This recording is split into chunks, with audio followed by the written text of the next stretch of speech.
Last year, in the quarterfinals of a 15k event in Antalya, me and my friend Yanaki pulled off probably the greatest comeback in my career, saving 4 match points to take us to the semi-finals of the event. And now this week, me and Yanaki have decided to team up once again in the same place, Antalya in Turkey, to see if we have what it takes to take the title this time. Now, I have no points to defend, so every ATP point will push me higher up in the rankings. So let's see if me and Yanaki can make it happen. Out here, ready for doubles. These courts are so uneven, it's like lucky dip with the bounce, but at least the weather's good. I'm excited for first doubles tournament in a while.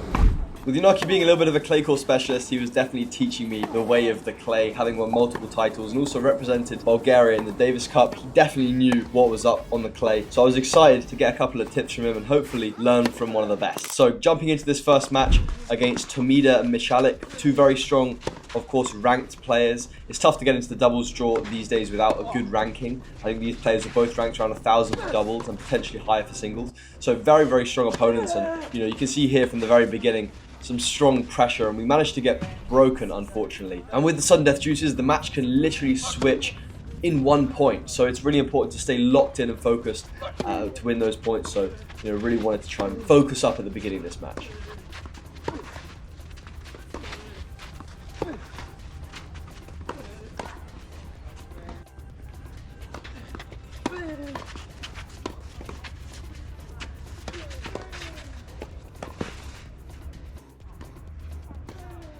And here at love 40 down, I knew this game was going to be important, otherwise the first set was going to slip away from us. Solid first serve there, absolutely ripping, committing to the forehand cross. I think it's always really important when you're faced with pressure points to fully commit, like that from Yanaki. Fully commit. It's better to commit to the wrong decision than not commit to the right one. And in pressure moments, sometimes you might not make the best decision, but you're fully in control of how you go about executing on that decision. So this point here especially, really wanted to make sure that I hit at least 4 or 5 balls, really pushing my opponent into the corner. I knew I wanted to stay on that forehand side, and I get rewarded here. Now we're hunting a break back. I definitely wanted to impose myself at the net as much as possible, move around like that, cause a bit of a presence. I think when I play some good doubles, it's when I'm moving around at the net and forcing them to play shots like that to try and find a pass essentially. But with that being said, some good solid points, getting us a bit of momentum back into the second set, and that return is absolute filth. And now we're on a sudden death point where if we win this one, we're back in it.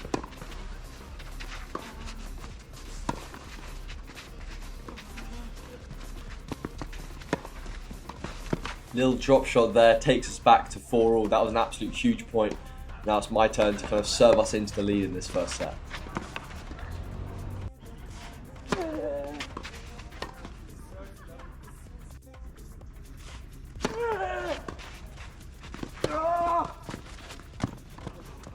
Solid volley at the net that takes us to a sudden death juice. This is a super important point here. At sudden death juice literally could change the outcome of this set. Now obviously me and Yanaki haven't played too much together, but I felt like our team chemistry was pretty good. Like we have some pretty good communication. Obviously we're actually both better on the forehand side, and just here getting absolutely targeted at the net, them going perfectly straight down the middle and just going for that one. I made the decision too late. I didn't commit to the right decision. Yanaki was actually there, obviously I didn't know that at the time, but we do slip away that first set, and how it can just go from looking like you're in the driver's seat to kind of giving the set away. And I was really frustrated with that. Yanaki had to kind of pick me up a little bit, get me back on my feet, and I was back to full power here, running straight into the fence, and we're faced with a sudden death point straight away. Went for the kick serve, get that free return error. I kind of felt at that point now we got to start building the momentum here in the second set. Start playing some good tennis, coming across, looking for our chances, and trying to capitalise on these sudden death juice points. Back.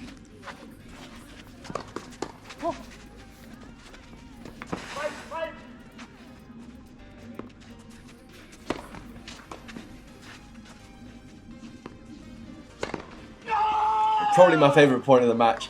Yanaki getting it done, and now into a time in the match where we were just about keeping that momentum, conserving momentum. I think is important in tennis. And you can do that a lot with your energy on the court. If you lose a couple games, bringing that energy up a little bit, even when you're losing, is super important. Not only to show your opponents, but also for your own mental state. The more energy you've got, the more positive you are.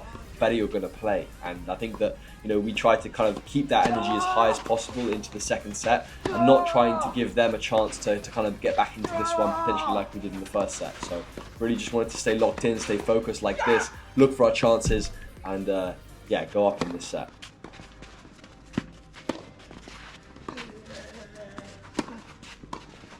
The most casual volley there ever, but we get another sudden death juice point here to take this second set. Yanaki smacks it down the line, and we're into a 10-point match tiebreak to take this first round match. Now, this was going to be really important because the 2 ATP points from every win are really important for the rankings, and you know, I knew I'm never going to have a better chance, you know, than this on the clay with you know, a clay court specialist. So I kind of knew I had to lock in, and that's what you're seeing here. Full concentration, everything into this tiebreak, every single point.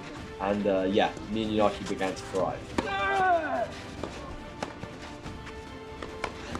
Here, 9-3 up, huge opportunity, get past the net, and they actually take it back all the way to 9-6 with Yanaki on serve with our 2 final points on serve, and we take it 10-6 in the breaker, and we're into the quarterfinals. Also quickly guys, over 50% of you that watched last week's video haven't subscribed, so if you haven't already, it's the best way to support the channel. Go down there, subscribe, it will really mean a lot to me. Now, let's carry on with the video. So in this quarterfinals match, we were playing 2 Romanian players, Andrescu and Gentea, ranked 877 and 913 in the world respectively, so 2 very strong doubles players. Now these guys, you know, obviously know how to play, but with that being said, so do me and Yanaki, so that didn't really affect our confidence. I don't think ranking matters too much at this level. If someone's 200, okay, then you know that they might be a level above, but everyone kind of ranked outside the world's top 500 that has a ranking is going to be good, but they're not going to be insane unless they're, you know, a college player or, you know, a future pro. So, you know, I don't like to let the ranking kind of dictate that too much, and even if they were, you know, a former college player, you're still going to go into the match with that same mindset. I think doubles is a lot about the team chemistry, the tactics, stuff like that. You know, how you serve, how you return, and you know, me and Yanaki were trying to do that to a super high level, and we obviously do that pretty well at the beginning of this match, taking a 3-1 lead. We were really flowing here. We were really kind of building off each other's momentum, taking those balls at the net. You know, baseline strokes, we were absolutely crunching it, trying to put as much pressure as possible. These guys didn't seem to put too much like pressure on us. They weren't moving too much at the net, playing quite clay court doubles. So we kind of tried to, you know, use that to our advantage as much as possible. But they obviously did make things tricky, because when people do play like that, you know, they're a bit more touchy-feely. You obviously have to make sure that you're, you know, playing the right tennis to make sure that you're not like that getting past on a ball where maybe you thought it was going out.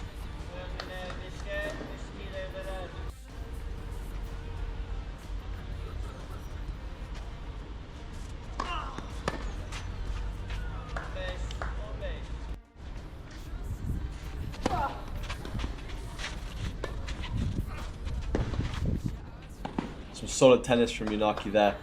And take a chance here at 40-15 for our first set point. Get a little ace out wide. That always feels good. You know, bringing that positive energy here into that second set. I felt like this match honestly had gone pretty well so far. I remember last year playing on this court quite a few matches, and I don't think I've actually lost a match on this court. And I said that to Yanaki, so trying to kind of manifest that confident mindset. And we get a break point here early in the second set. Would, you know, really like to try and, you know, get an opportunity here to kind of knock this one on the head, and we do manage to take that break, and now it's about trying to serve it out.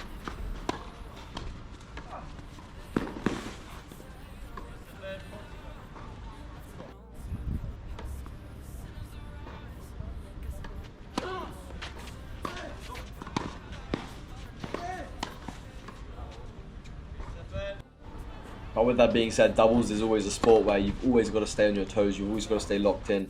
Because all it is a couple of bad points and suddenly your opponents are back into this match. But we were doing our best to try and not let that happen. You know, us serving pretty well, having those kind of patterns of play which we're, you know, executing at the net. I always think it's really important in doubles to have a clear game plan with your partner, and that forehand error was kind of poor, can't lie. Had to make him play there, but you know, in general, really having that game plan is very important. You know, to playing good doubles. I don't even know what that volley was.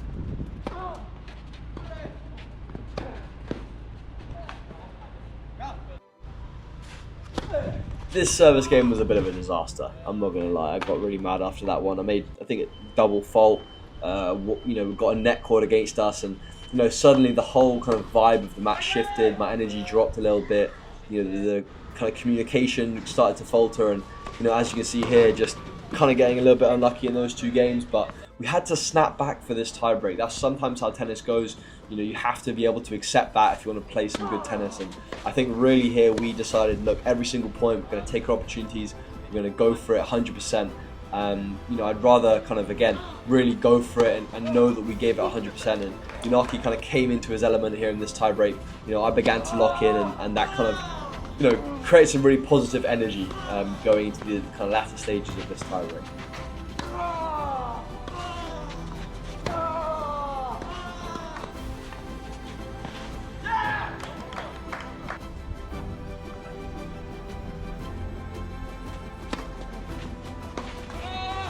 And I managed to get it done, and we're into the semi-finals once again, securing 4 ATP points. A very, very solid performance. Another one in a match tiebreak. And I was hoping we could potentially win the semi-finals in straight sets to save ourselves the stress. Yes guys, so we managed to win the dubs. Super happy with that. I was super tight after not being able to serve it out there in my service game and Yanaki missing a couple of volleys, but very happy to have got the win. Nice to make a semi-finals for once. Haven't made one since the beginning of the year. Honestly, pretty pumped, looking forward to the next round. I went into that match with realistic expectations, but I was very optimistic, and I think that really helps in those tough moments. So yeah, gonna go get a bit of recovery in, get prepared for tomorrow and just go again. Friday is always semi-finals day, so me and Yanaki jumped in to a quick warm-up practice. It was beautiful and sunny, here in Antalya. Really kind of summery vibes, even though it was November basically. I put the hard court shoes on for this warm-up. I kind of sometimes feel like these night shoes are a little bit lighter than some of the other ones, to kind of get those legs moving a little bit more. And in the semi-finals, we were to face 2 Serbian players, Maksimovic and Popovic, ranked top 500 and 714. They were the seed number 1s of the tournament. A strong opponent, but we were ready for the fight. We started super hot in this semi-finals match. Me and Yanaki just completely kind of flowing. We take the break super early on. We're trying to bid here for a double break opportunity. And we were playing with some real confidence, some real flair, really trying to make it difficult for them. You can see playing into the sun, never easy, but using all of those things to our advantage to try and take a double break pretty early on in this match.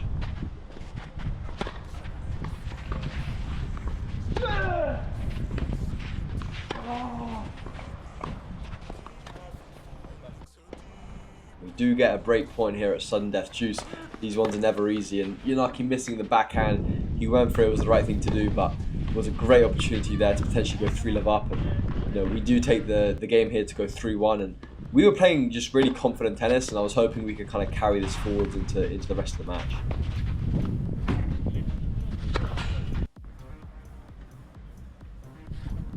We get another break point here at sudden death juice. I really wanted to take this one. I said to Yanaki, let's make him play here.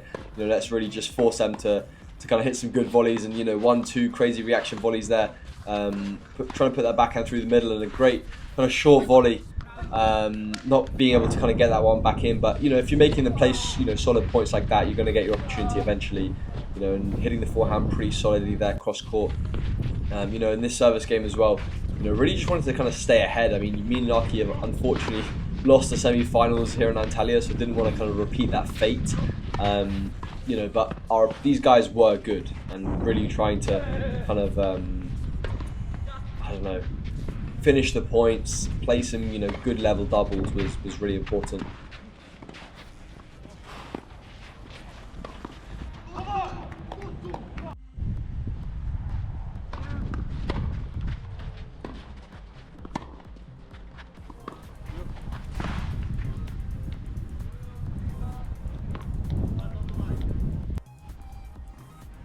This was actually a very, very crucial point here in this match, and just trying to go for that volley cross and missing it there, a bit of miscommunication.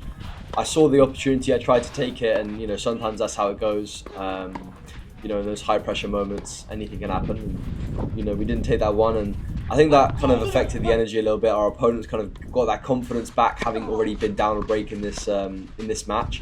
We lost that first at 6-3 pretty frustratingly from 3-1 up. And I just felt like a little bit the hope had kind of died out, but Yanaki was really good, honestly, at trying to kind of motivate the team, which he does really well. And we play a crazy point here at the beginning of this set, really trying to win this one, would be a big pump for the confidence. Crazy hustle there from Yanaki, and just really good doubles. Honestly, not much more to say, but as you can see, them playing some really good tennis now. We really had to try and find a way back and fight in this one.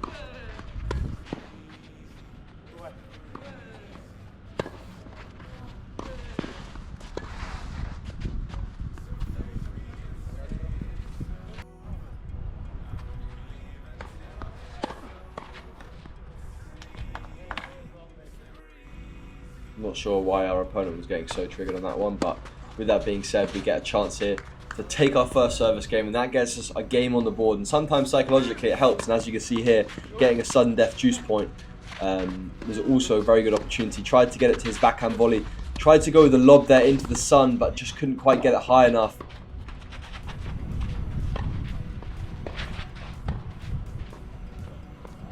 But again, just trying to kind of bounce back from it here, and at the sudden death juice point, Yanaki kind of coming across the net, not quite putting it away once, twice. Again, super frustrating. And they get a net cord. And at that moment, I was so mad. Honestly, you can't even, sometimes you're just so mad you don't even want to react. And again, like a frustrating point, because Yanaki's played good balls, but just not quite doing enough to put it away each time. And then them getting the net cord, and suddenly this match kind of slipped away from us here. And again, just losing the match there in a bit of a frustrating way. But our opponents played some really solid tennis, and I was very happy with how me and Yanaki played. And I guess we've taken our first title for another day. But with that being said, guys, thank you for watching. I hope you enjoyed. Make sure to like and subscribe, and I'll see you guys in the next video.